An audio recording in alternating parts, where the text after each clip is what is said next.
Wassalam ala asyrafil anbiya'i wal mursalin wa ala alihi wa sahbihi ajma'in. Subhanaka la ilma lana illa ma 'allamtana innaka antal alimul hakim. Rabbi shrah li sadri wa yassir li amri wahlul 'uqdatam min lisani yafqahu qawli. Amma ba'd. Alhamdulillah ala nikmatil Islam, alhamdulillah ala nikmatil iman, wa kafa biha min ni'mah. Alhamdulillah, segala puji bagi Allah Subhanahu wa taala yang mengaruniakan kita iman, yang mengaruniakan kita Islam, yang mengaruniakan kepada kita rasa aman untuk menjalankan syariat, aman untuk kumpul-kumpul di dalam kebaikan, aman di dalam setiap kehidupan kita. Ini merupakan satu nikmat yang luar biasa dari Allah Subhanahu wa taala. Mugi-mugi Allah taala menetapkan keamanan di negeri kita, menetapkan kesejahteraan untuk negeri kita, dan semoga saudara-saudara kita yang sedang tidak aman, yang hidup di dalam ketakutan, yang hidup di dalam tempat-tempat yang penuh dengan peperangan, semoga segera diberi keamanan oleh Allah Subhanahu wa taala, diselamatkan mereka semuanya, diangkat derajat mereka semuanya. Kalaupun mereka memang dijadikan sama Allah taala wasilah-wasilah petunjuk bagi umat Islam untuk lebih membuktikan bahwasanya apapun yang Allah Subhanahu wa taala turunkan lewat lisannya Nabi Muhammad sallallahu alaihi wasallam selalu benar, dan mereka menjadi bukti-bukti atas hal tersebut. Negeri Syam, negeri Palestina, negeri yang tempatnya para nabi-nabi terdahulu yang memang dibikin sama Allah taala untuk selalu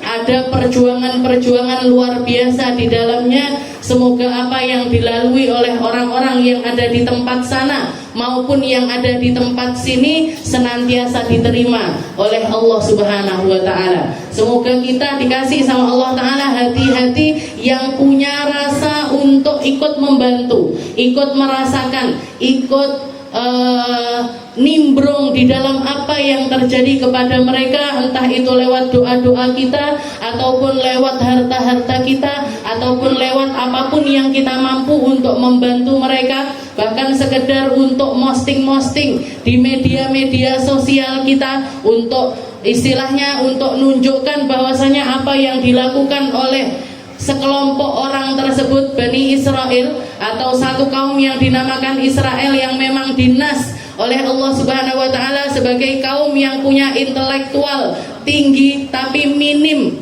moral, orang-orang yang selalu membangkang kepada Allah Subhanahu wa taala, mereka-mereka yang bahkan membunuh nabi-nabinya mereka. Maka nggak heran kalau sampai sekarang pun mereka tetap tega membunuh sesamanya di negeri yang mungkin bisa dikatakan 2023 ini kan kayak sudah ndak zaman, kayak sudah ndak zaman lagi adanya penjajahan. Tahun berapa kita merdeka? Tahun berapa negeri-negeri yang ada di dunia ini merdeka? Tapi masih ada di satu tempat negerinya para nabi, salah satu tempat tersuci di dunia ini, negeri ketiga paling suci setelah Mekah serta Madinah, tapi ternyata di sana terjadi pembantaian bertubi-tubi. Selalu hampir setiap hari ada yang mati, hampir setiap hari ada yang dikorbankan, hampir setiap hari ada yang terbunuh di tempat tersebut. Bahkan sebagian besar korbannya adalah anak kecil, perempuan-perempuan. Kayak sudah tidak zamannya penjajah lagi. Ternyata saudara-saudara kita harus berjuang di tempat tersebut. Saya dulu punya guru dari Palestina,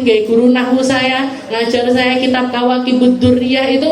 Beliau orang asli Palestina. Beliau hijrah sak keluarganya keluar dari negeri Palestina. Ketika mereka keluar dijual semua hartanya, ditinggal semua apa yang mereka punya untuk berhijrah. Salah satu hal yang dikatakan oleh keluarga yang tinggal atau tetap menetap di negeri Palestina, mereka mengatakan, silahkan kamu hijrah, silahkan kamu keluar dari Palestina, silahkan sebarkan berita tentang kami ke seluruh penjuru dunia, biar orang tahu apa yang terjadi kepada kami.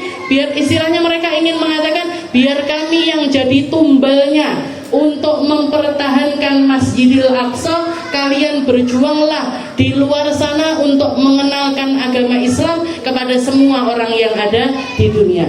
Dan salah satu hal yang saya masih ingat, guru saya pernah mengatakan, seandainya semua umat muslim seandainya semua orang beriman itu perhatiannya kepada negeri Palestina seperti perhatian mereka kepada Mekah dan juga Madinah, niscaya orang Israel tidak akan berani ngapa-ngapain kepada kita. Orang Muslim banyak, Bu. Kita lihat Mekah gimana ramainya, kita lihat Madinah seperti apa ramainya. Tapi rata-rata atau sebagian besar dari kita nggak masuk di dalam hati kita itu tentang kesuciannya Masjidil Aqsa. Bahkan banyak yang mengatakan istilahnya kan negerinya negeri konflik, kan negerinya negeri yang begini, kan negerinya negeri yang begitu dan lain sebagainya. Apa ndak cukup firman Allah Ta'ala yang mengatakan subhanalladzi asra bi'abdihi lailan minal masjidil harami ilal masjidil aqsa alladzi barakna haulahu. Aku Allah Ta'ala yang memperjalankan nabinya dari Masjidil Haram menuju Masjidil Aqsa, dan perjalanan itu ditambahi atau dihiasi dengan perjalanan-perjalanan penuh berkah yang lainnya sampai Allah Ta'ala diangkat ke atas Sidratul Muntaha. Transit pertamanya Nabi, tempat yang langsung menuju atasnya itu tembus ke Sidratul Muntahanya Allah Subhanahu wa Ta'ala, itu punjerane ada di Masjidil Aqsa. Dan Nabi Muhammad ketika hijrah dari Masjidil Haram, beliau mampir dulu ke negeri Madinah, sholat dulu di negeri Madinah. Habis itu naik lagi, mampir lagi ke satu tempat yang namanya Bukit Tursina, tempat di mana Nabi Musa pertama kali mendapatkan wahyu dari Allah Subhanahu wa Ta'ala. Naik lagi, turun lagi untuk sholat di satu tempat yang namanya Bait Laham, tempat lahirnya Nabi Allah Isa. Tempat lahirnya Nabi Allah Isa. Baru setelah itu Nabi Muhammad datang ke Masjidil Aqsa. Ini Bukit Tursina ataupun juga Bethlehem, semuanya adalah ada di dalam komplek bumi Syam, ada di dalam kompleknya Palestina, ada di dalam kompleknya tanah paling mulia. Maka guru saya mengatakan seandainya semua orang muslim sebelum umrah, sebelum ziarah Mekah Madinah, mereka nyempatkan untuk datang ke Palestina, niscaya orang Israel tidak akan berani ngapa-ngapain kepada kita. Apa yang awake dhewe kan ndak, sing penting Mekah Madinah. Sing penting Mekah Madinah. Mugi-mugi rezeki kabeh bisa berangkat ke Palestina, bisa berangkat ke Mekah, bisa berangkat ke Madinah, bisa sekedar kalaupun ke Palestina itu kita niatnya kalau untuk orang-orangnya di luar tabarukan sama bumi, nabi-nabinya Allah Ta'ala banyak terkubur di sana, banyak yang dimakamkan di tempat tersebut, dan juga menjadi tempat konflik kayak kuburannya Nabi Allah Daud. Di situ orang Islam yo datangi, orang Nasrani juga mendatangi, orang Yahudi juga mendatangi. Tapi karena semakin sedikit yang berziarah ke makamnya Nabi Allah Daud, akhirnya yang menguasai orang Yahudi. Akhirnya yang menguasai tempat tersebut orang Yahudi. Makamnya Nabi Allah Sulaiman, dulu orang Islam juga ziarah ke situ, orang Nasrani juga ziarah ke situ. Tapi karena minimnya orang yang datang, akhirnya dikuasai sama orang Yahudi. Dan begitu juga semua tempat kalau kita biarkan, semua tempat-tempat yang indah, semua tempat-tempat yang menjadi ayatun min ayatillah, yang menjadi bukti kekuasaannya Allah Subhanahu wa Ta'ala, ketika kita mendiamkannya, maka yang berkuasa di situ adalah kebatilan.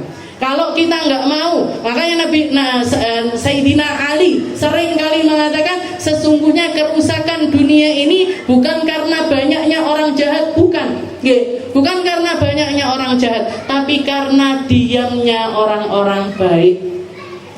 Karena diamnya orang-orang baik. Makanya Bu, kalau kita merasa, istilahnya kalau kita tahu saya ini ada di dalam kebenaran, Islam ini ada di dalam kebenaran, syariat yang saya genggam ini adalah sebuah kebenaran, apa yang saya lakukan ini adalah syiar-syiarnya Allah Ta'ala, maka berbanggalah dengan itu. Berbanggalah dengan apa yang kita punya. Jangan malah bangga-banggaan sama apa yang dimiliki oleh agama yang lainnya. atau malah berbangga dengan sesuatu yang tidak ada manfaatnya. Mungkin sama Allah Ta'ala dikasih hati kita, hati yang lembut, hati yang pintar ngelola rasa, hati yang pintar untuk mendoakan sesama, hati yang pintar untuk berbagi kepada orang-orang pilihannya Allah Subhanahu wa Ta'ala. Bahkan konflik yang ada di Palestina ini di luar apa yang dikatakan orang sing salah iki ndak kerang nggih Bu. Nggih, kalau kita mengatakan marahi presiden iki, marahi pemimpin negara, presiden kuwi ae dhewe yo ora kenal, yo ndak tahu sowan ning omahe, yo nggak pernah ada hubungan apa-apa. Kita ini siapa? Kita ini orang apa? Seseorang kecil yang suaranya nggak terdengar di dunia, yang suaranya nggak didengar sama siapa-siapa, maka minimal kalaupun kita melihat apa yang terjadi di Palestina itu, kita melihat ada orang kelaparan, ada orang dibantai, ada orang dibunuh, ada orang dibom, ngebomnya itu bukan lagi ke tempatnya tentara-tentara atau ndak lagi Bu, sakarepe orang Indonesia bangun rumah sakit di sana dibom, orang Malaysia bikin sekolahan di sana dibom. Jenengan bayangkan piye terus mereka ini orang-orang Palestina ini hidup harus gimana? Jenengan bayangkan kalau kita yang terjadi kepada kita seperti itu. Kalau misalkan musibah itu tentang bencana alam, untuk mengentaskannya itu gampang. Kayak kemarin misalkan di Solo terjadi kebakaran di Pasar Kliwon niku. Yang kebakaran kan sakelutik itu tadi. Sakelutik tempat itu tadi.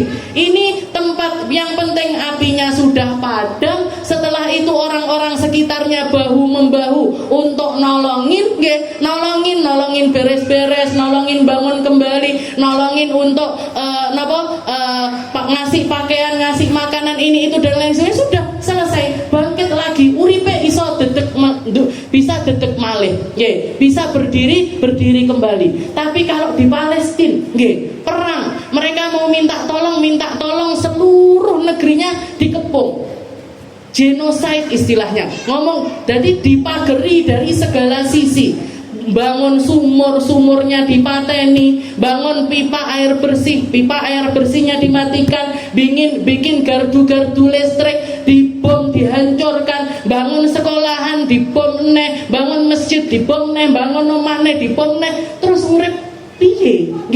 Hidup ini mau seperti apa? Dan itu mereka lalui lebih dari 50 tahun. Sampai kalau saya lihat anak-anak guru saya seanak-anaknya itu hatinya itu ndak roh terbuat. Jadi mereka hidupnya itu cuman sing penting urip, sing penting enek sing dimakan, yang penting saya ibadah, mati kapanpun siap. Jadi orang-orang Palestina itu sampai ke tingkat mati kapanpun mereka siap. Makanya banyak slogan perempuan-perempuan di sana tidur pun pakai jilbab. Tidur pun pakai jilbab. Ketika ditanya kenapa, opo ndak sumuk, opo ndak panas Mekah Bu. Negeri Timur Tengah itu lek panas banget, lek adem banget. Kalau panas luar biasa. Kita yang sekarang ini panasnya pripun sampai 35, 37 wis rasane melek atus terus gitu, melek keramas terus, melek adem-ademan terus, minum pengennya dingin dan lain sebagainya. Itu yang hawa yang semacam ini untuk orang Timur Tengah sana. Yo panas, yo seperti itu. Selama musim panas itu 5 bulan, 6 bulan itu ya seperti itu. Jenengan bayangkan turu jilbaban. Lek melek tahu rasanya nanti malam jenengan tidur jalan jilbaban. Jilbab berukut dari atas sak gawe daleman dan lain sebagainya. Lek ditekoki bojone nyapa mah kok jilbaban. Nyapa mah kok jilbaban, melek ngrasakne kaya wong Palestina. Melek ngrasakne seperti apa yang dirasakan oleh orang-orang di sana.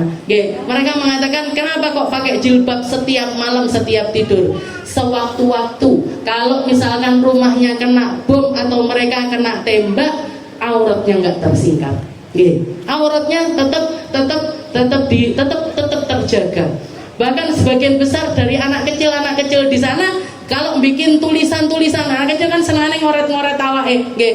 Itu tulisan di tangannya itu ditulis namanya, rumahnya, nama bapaknya, nggih. Namanya, alamatnya sama rumah bapaknya sama umurnya, nggih. Ketika dilihat ini orang-orang ngelihat kenapa kok seperti itu ya, nanti kalau misalkan mereka tahu-tahu kena bom, badannya tidak terdeteksi, orang tahu ini jenazahnya siapa.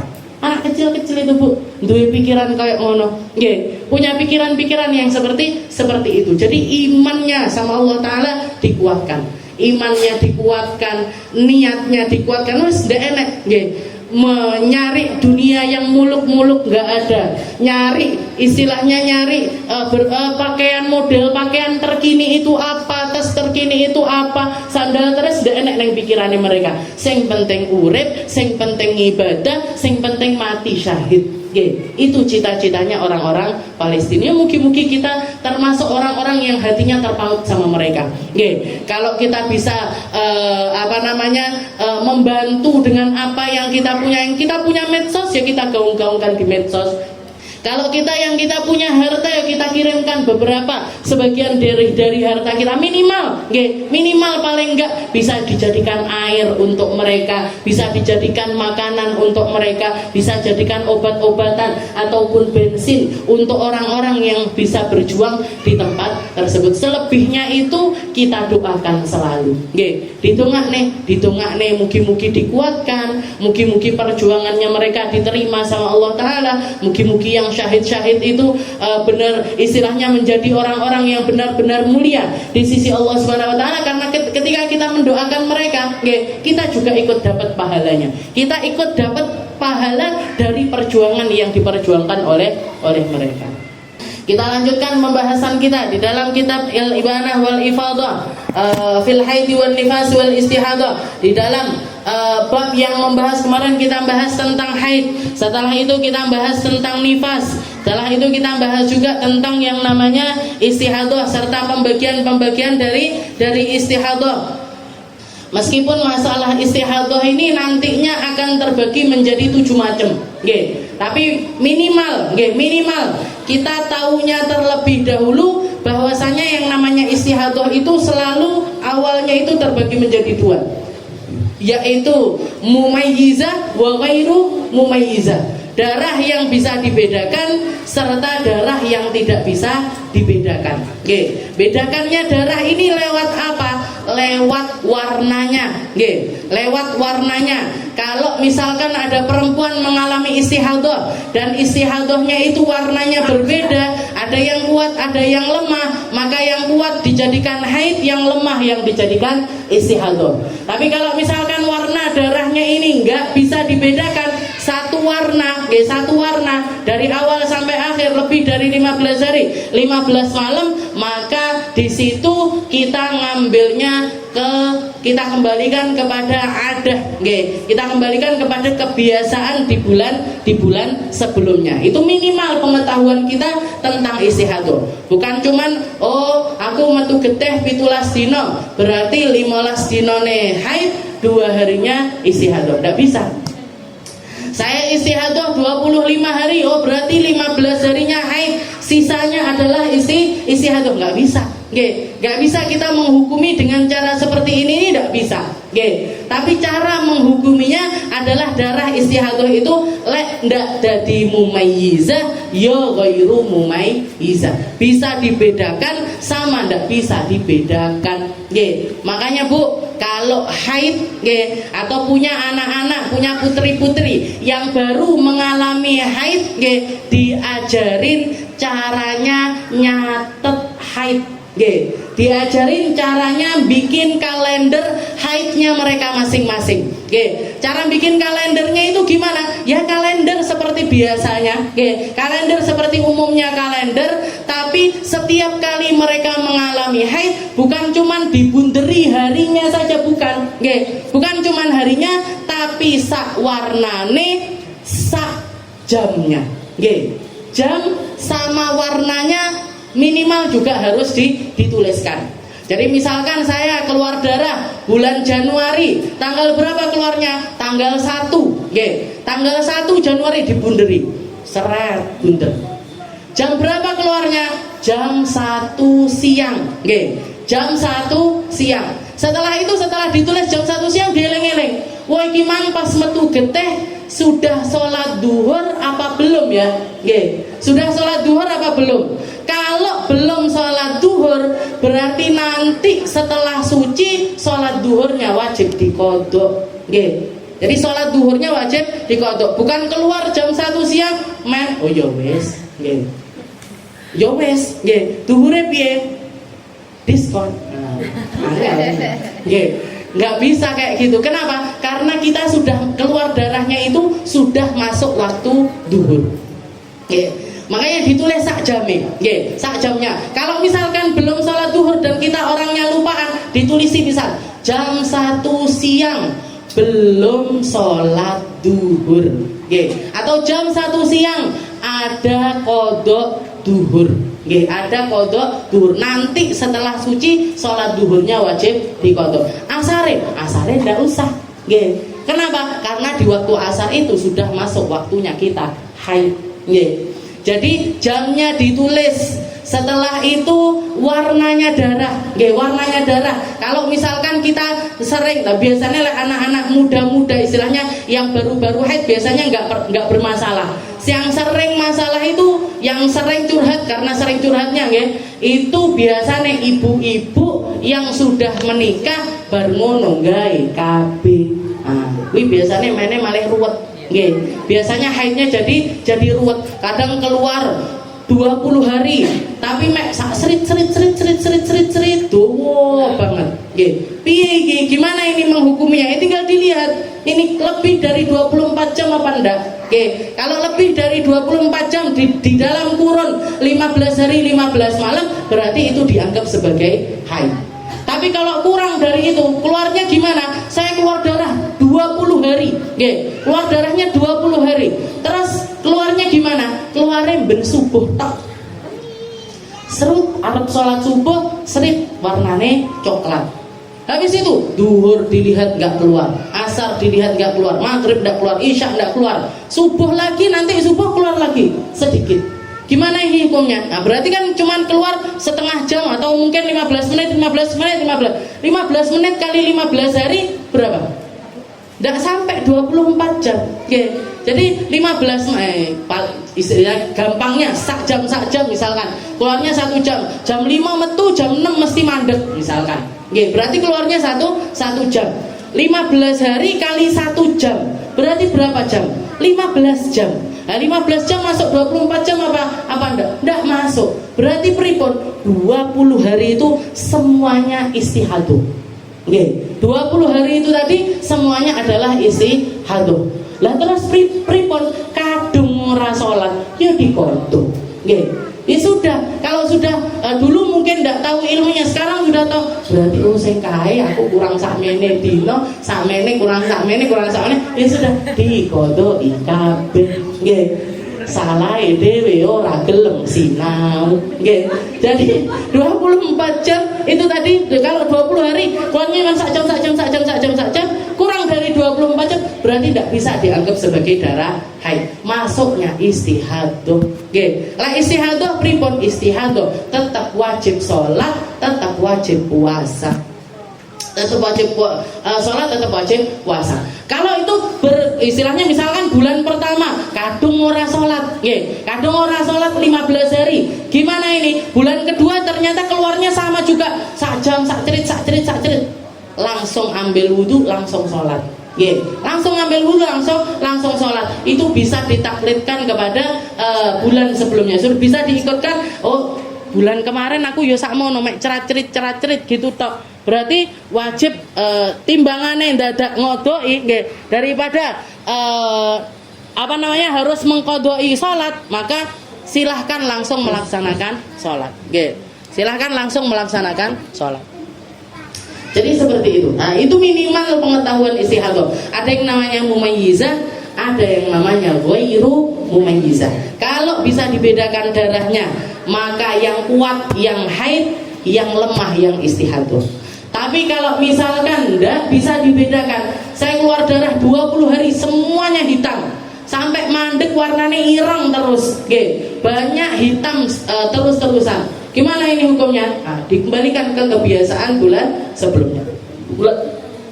Bulan sebelumnya saya haid 10 hari, 20 hari suci, ya sudah. Yang 20 hari darah itu tadi 10 harinya adalah haid dan 10 harinya adalah istihadah. Mati kabeh. Sekarang kita masuk ke khotimah fi hukmi rutubatil faraj. Nggih. Sekarang masih tentang sesuatu yang keluar dari rahim kita tapi selain haid, nifas dan juga istihadah. Selain haid, nifas, istihadah. Saya tadi ngirim di grup Rabu malam gambare rahim, nggih. Gambarnya rahim dan juga istilahnya pembagiannya para ulama untuk membagikan sesuatu yang keluar dari kemaluannya perempuan. Jadi saya ngirimkan seperti ini, nggih, di tempatnya jenengan. Jadi rahimnya perempuan itu kalau secara hukumnya fikih dibagi jadi 3 tempat. Dibagi menjadi 3 bagian. Ada bagian dalam, ada bagian tengah, ada bagian luar. Ada bagian dalam, ada bagian tengah, ada bagian luar. Bagian luar ini yang mana? Bagian luar ini yang mana? Bagian luar itu bagian yang kalau kita jongkok. Kalau perempuan itu lagi jongkok, jadi kalau perempuan lagi jongkok itu buka. Itu namanya kemaluan bagian luar. Jadi kemaluan bagian luarnya kita itu adalah tempat yang kalau kita jongkok buka. Maka tempat yang bagian luar itu adalah tempat yang wajib untuk kita bersihkan setiap kali kita bersesuci. Jenengan pipis, tempat itu harus dibersihkan.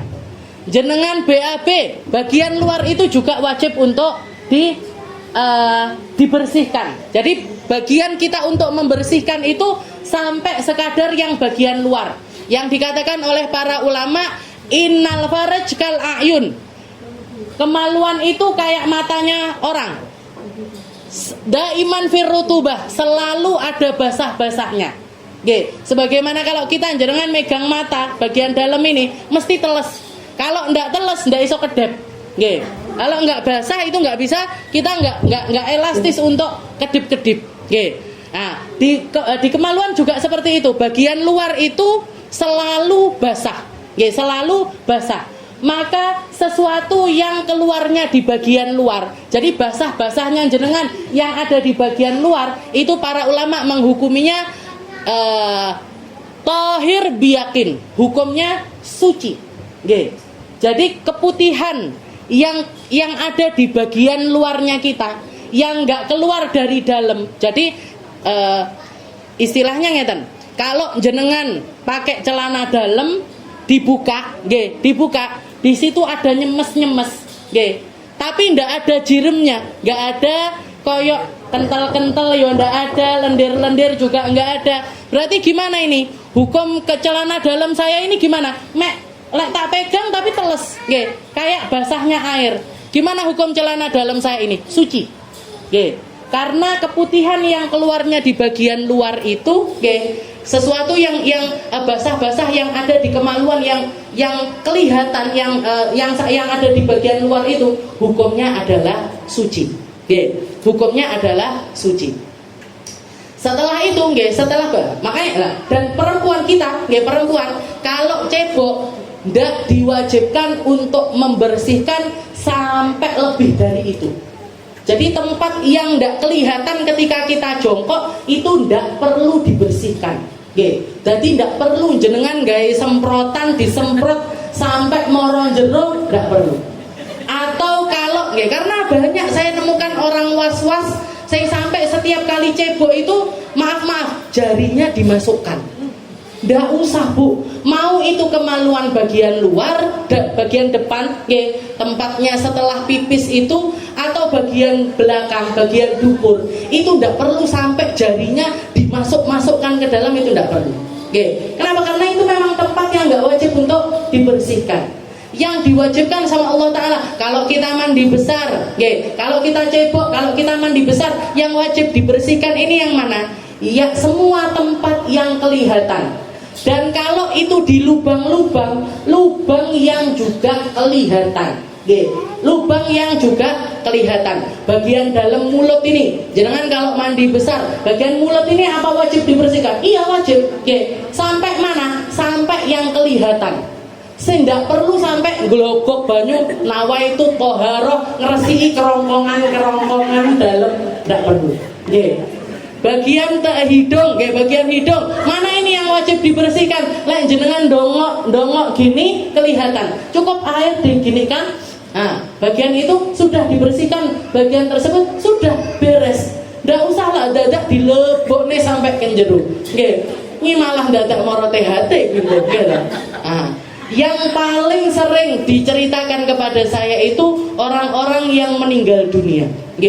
Jadi orang-orang yang mandikan jenazah itu ada di sebagian tempat itu yang punya prinsip kudu. Jadi bagian bagian kemaluan itu kalau mandiin jenazah, bagian kemaluannya itu harus sampai 2 ruas jari ini masuk. Bagian kemaluan depan yo dirogoh, bagian kemaluan belakang juga dirogoh. Ini yang cerita sama saya orang yang bagian mandikan jenazah. Beliau ini sampai mengatakan, lah ya topah, rong dino tanganku mambu bahkan. Ini salahmu dewe. Siapa yang nyuruh jarinya masuk ke dubur itu? Siapa? Mohon maaf, jadi kemaluannya perempuan, kemaluannya orang, dubur ataupun ubul itu ikatannya itu adalah mata. Orang kalau matanya merem, bagian-bagian belang dubur itu, jadi ikatannya dubur itu melonggar. Makanya jangan heran lah jenengan turu bojone jujuk dintuti nggak sadar. Ini memang bagian talinya itu lagi longgar, lagi kendor, lagi kendor. Jadi nggak sadar biasanya. Apalagi orang meninggal, orang kalau meninggal itu tali duburnya itu, pengikatnya dubur yang ngerapeti itu wes lepas. Lalek jenengan rogoh pisan itu buka terus nggak bakalan nutup. Kalau sudah buka terus apa yang terjadi? Kotorannya keluar terus, kotorannya keluar terus. Sopo sing salah? Jenengan, sing mandikan jenazah ini loh. Dari mana dapat ilmu harus ngerogoh 2 jari sampai masuk? Bermandikan ngeluh, ini tangannya bau sampai 2 hari. Salah ya dewe. Siapa? Nggak ada kewajiban bersihkan sampai ke dalam-dalam itu, nggak ada. Tidak ada kewajiban. Jadi kalau kita mau tahu mana bagian kemaluan yang saya wajib bersihkan, lek jenengan dodok itu buka otomatis semuanya, buka otomatis semuanya, maka tinggal bersihkan pakai air di bagian-bagian yang terbuka tersebut. Di bagian yang terbuka tersebut. Dan basah-basah yang selalu ada di bagian luar ini hukumnya adalah suci. Hukumnya adalah suci, tidak najis. Bisa dipakai kembali celana dalamnya kalau basah-basahannya itu masih yang semacam itu. Nah itu yang bagian luar. Setelah itu ada yang bagian tengah. Ada yang bagian tengah. Maaf sebagian di kitab fikih itu nyebutkan bagian tengah ini bagian apa? Bagian tengah ini bagian apa? Bagian yang nyampe zakarul majami. Ketika seorang perempuan berhubungan suami istri, itu kemaluannya laki-laki nyampe ke tempat tersebut. Itu yang namanya bagian tengah. Lah, kalau yang keluar, keputihan-keputihan yang keluarnya itu dari bagian tengah, keputihan-keputihan yang keluarnya itu dari bagian tengah, sebagian ulama mengatakan hukumnya najis, sebagian ulama mengatakan hukumnya suci. Jadi ada khilaf. Ada yang mengatakan hukumnya suci, ada yang mengatakan hukumnya adalah najis. Jadi kalau saya pribadi gimana menghukuminya? Kalau saya pribadi menghukuminya sebagai najis. Menghukuminya sebagai najis. Kayak apa? Keputihan yang keluarnya dari tengah itu yang seperti apa? Yang keputihan yang paling sering terjadi kepada perempuan. Orang nyapo-nyapo buka celana dalam, tahu-tahu di situ ada lendir-lendirnya. Nggak kenapa-kenapa, tahu-tahu ada kuning-kuningnya. Nah, itu keluarnya dari bagian mana? Dari bagian tengah ini tadi. Dari area setelah bagian luar, tapi tidak nyampe ke bagian rahim.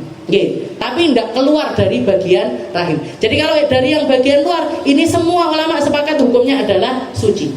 Tapi kalau yang bagian tengah, ada yang mengatakan suci, ada yang mengatakan najis. Kalau saya pribadi menghukuminya sebagai najis. Tapi kalau misalkan kita kepepet, kayak kalau misalkan kita lagi bepergian, air sulit, kamar mandi sulit dan lain sebagainya.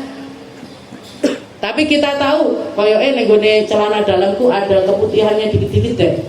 Ada keputihannya sedikit. Gimana ini? Ya sudah, jenengan nggak apa-apa. Untuk waktu darurat itu ngambil pendapat yang mengatakannya suci, wudu tok barengono sholat, dan sholatnya tetap dianggap sah. Nah ini yang keputihan itu tadi, kita ngambilnya pendapat yang mana? Pendapat yang mengatakannya suci. Pendapat yang mengatakannya itu sebagai suci. Setelah itu baru yang keputihan yang keluarnya itu dari bagian dalam. Bagian dalam ini bagian mana? Bagian yang sama dengan keluarnya haid, keluarnya nifas, keluarnya istihadah. Tempat yang bagian dalam, yang zakarul majami' la yasil ilaih. Yang maaf kemaluannya laki-laki nggak bisa nyampe ke tempat itu. Nggak bisa nyampe ke tempat tersebut. Jadi ini bagian terdalam, bagian paling dalam. Darah semuanya keluar dari situ. Juga keputihan yang ada namanya, itu juga keluarnya dari situ. Keputihan apa yang ada namanya? Mani, madhi, wadi. Jadi yang bagian dalam itu keluar dari dalamnya itu mani, ada yang namanya mani, ada yang namanya madhi, ada yang namanya wadi. Ada mani, ada madhi, ada wadi. Jadi ada mani, ada madhi, ada wadi. Dan tiga-tiganya ini gak akan keluar kecuali dengan sebab. Jadi tiga hal ini tadi, kemudian yang tiga ini tadi, selain darah ini tadi yang warnanya nggak merah, nggak kuning, nggak ini hijau. Jadi hitam, merah, coklat, kuning keruh, kuning sama keruh. Nah ini, kalau kuning keruh itu warnanya haid juga ada, warnanya keputihan juga ada. Ada orang yang keputihannya biasanya kuning-kuning ataupun juga keruh. Jadi kalau hitam, merah, coklat ini nggak mungkin kecuali darah. Tiga ini sudah pasti darah. Tapi kalau kuning sama keruh itu bisa jadi haid, bisa jadi istihadah. Bisa haid, bisa jadi bisa haid istihadah. Bisa jadi darah, bisa jadi adalah keputihan atau yang disebutnya rutubatul faraj, basah-basahnya kemaluan, basah-basahnya sesuatu yang keluar dari rahim perempuan. Nah, yang dari bagian dalam ini namanya mani, madhi, wadi. Cara bedakannya gampangnya gimana? Kalau mani sama madhi, kalau mani sama madhi itu nggak keluar kecuali ketika seseorang itu bersyahwat. Tahu nggih bersyahwat? Jadi sesuatu yang keluar karena rangsangan, sesuatu yang keluar karena seseorang ini ada di dalam syahwat untuk melakukan hubungan seksual. Nah itu yang keluar kalau enggak mani, nggih madhi. Bedanya lagi apa? Bedanya lagi apa antara mani sama madhi? Kalau mani, kalau di dalam fikih mani laki-laki ya keluarnya mani, perempuan keluarnya juga mani, tidak dibedakan namanya. Jadi kalau mani itu hanya keluar ketika seseorang itu bersyahwat dan sampai klimaks, sampai puncak. Tandane piye? Tandane perempuan ini keluar mani itu seperti apa? Begitu keluar, badannya langsung lemes. Begitu keluar, begitu keluarnya itu duf'ah, keluarnya itu kayak ada hentakannya. Nggih. Keluarnya itu kayak ada hentakannya, kayak jenengan lagi haid, setelah itu keluar yang banyak. Nah, itu mani itu rasanya juga seperti itu. Nggih, sing wis rabi ngerti, sing urung rabi engko ae ngrasakne. Nah, itu namanya mani. Lah, mani ini hukumnya maninya, hukumnya jirimnya ini, hukumnya adalah suci. Karena semua manusia terbuat dari mani. Lek mani hukumnya najis, awake dhewe pas teles rajis malian. Awake dhewe pas teles malah najis. Jadi hukumnya adalah suci. Mani itu dihukumi suci menurut Imam Syafi'i. Tapi orang kalau keluar mani wajib mandi. Wajib hukumnya untuk mandi, entah karena hubungan ataupun bukan karena hubungan, selalu wajib untuk mandi. Itu namanya mandi. Setelah itu ada yang namanya madi. Nah, madi ini kapan keluarnya? Madi itu keluarnya ketika seseorang bersyahwat tapi nggak sampai puncak.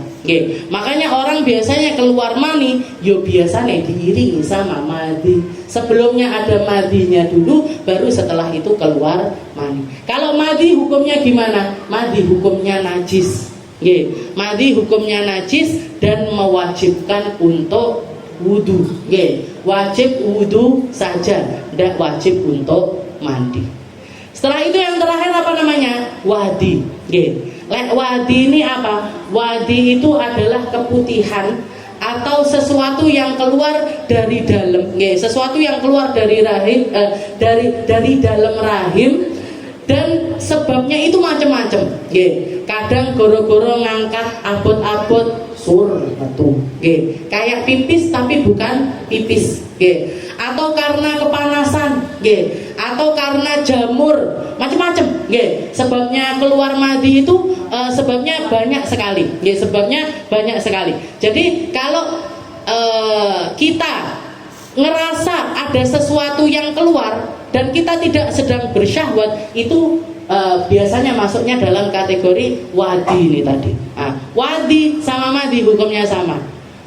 Najis, hukumnya adalah najis dan mewajibkan untuk wudu saja, tidak wajib untuk mandi. Jelas jadi yang dari dalam ini tempat yang sama dengan keluarnya darah. Kalau selain darah yang keluar adalah mani, madi, wadi. Mani, madi dan juga wadi. Kalau dari bagian tengah, kalau dari bagian yang tengah, hukumnya adalah sebagian mengatakan najis, sebagian lagi mengatakannya sebagai sesuatu yang suci. Jadi lebih fleksibel lagi. Kalau yang dari bagian luar, semua ulama sepakat hukumnya adalah suci. Semua hukumnya adalah suci. Jelas nama betul? Enten gambari bareng, masuk nggak jelas, gitu.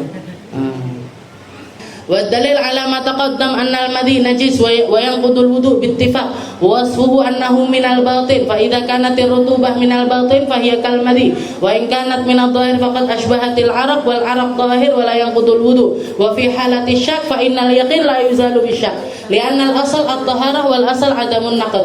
Setelah itu beliau Habib Abdurrahman bin Abdullah bin Abdul Qadir As-Segaf, beliau mengatakan kalau misalkan kita ragu-ragu, iki sing metu iki opo yo, madi teko jero, opo teko tengah, opo teko jobo, nggak muni kan dia, aku teko jobo, aku teko tengah, aku teko jero, kan nggak ngomong dia.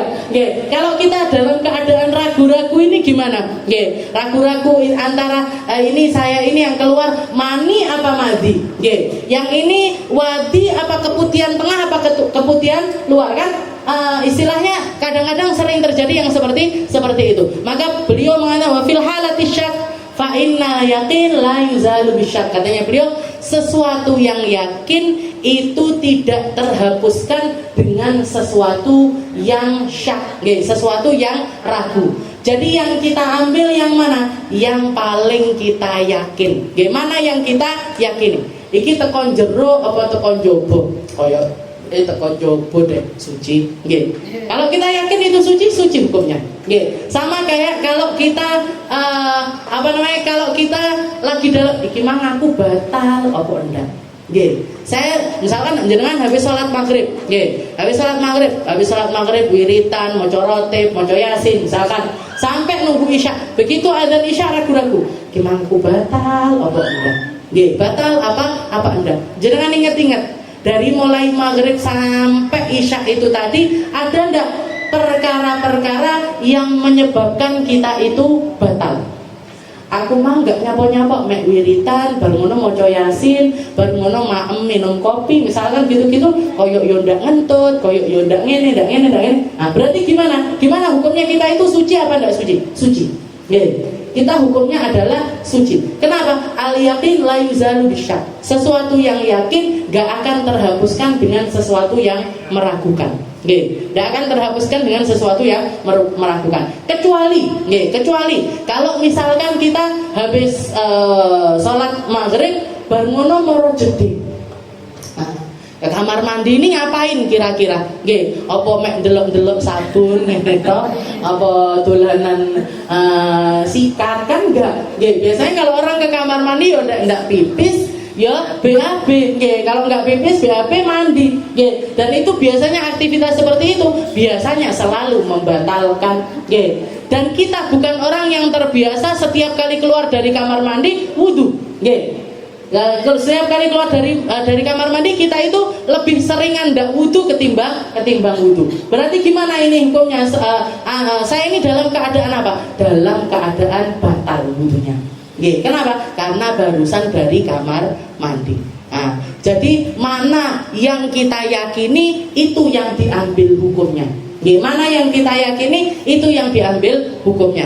Mana yang kita tidak meyakininya, yang ragu-ragu di dalamnya itu terkalahkan dengan sesuatu yang yakin, dengan sesuatu yang yakin. Iki mani opo mati, wes tak karepe jenengan mau menghukumnya.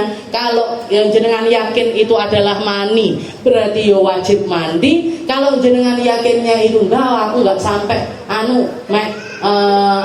cuman bersyahwat aja, berarti yo sing metu adalah madi, wajib wudu saja. Wah, aku mang berangkat-angkat, berarti yang keluar adalah madi, wadi, keputihan.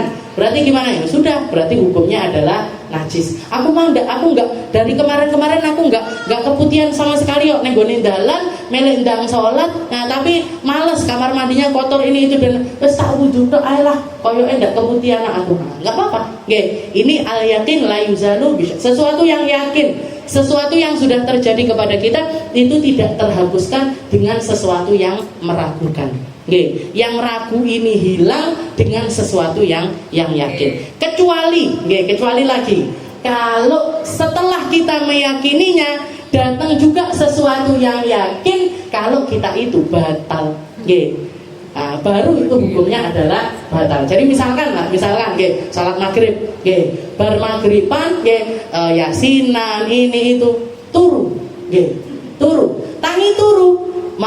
Baru setelah itu adzan isya, nganggapnya memang orang nggak batal, padahal turu, padahal tidur. Akhirnya sholat isya, pakai wudhu maghrib yang sebenarnya sudah batal, tapi dia yakinnya itu nggak batal. Berharap turu jam 09.00 bengi mau ngeledak, aku makan bar maghriban turu, lah kok tangi turu langsung sholat isya. Berarti apa? Yakinnya kita ketimpa dengan sesuatu yang yakin lagi. Yakinnya kita ketimpa sama sesuatu yang yakin lagi, berarti piye? Yo budal neng jedek wudu dikontok isyae. Karena kita yakin isya kita tadi itu hukumnya adalah batal. Kita wudunya lagi batal. Jadi yakin nggak kalah dengan sesuatu yang syak. Yang yakin hanya kalah dengan sesuatu yang yakin. Sesuatu yang yakin. Makanya kudu yakin. Lian al-asal at-taharah wal asal adamun naqad. Wallahu a'lam bishawab. Ad-darsu tsani fi sinil haid wa muddatuhu alwan wa sifatu wallahu a'lam bishawab.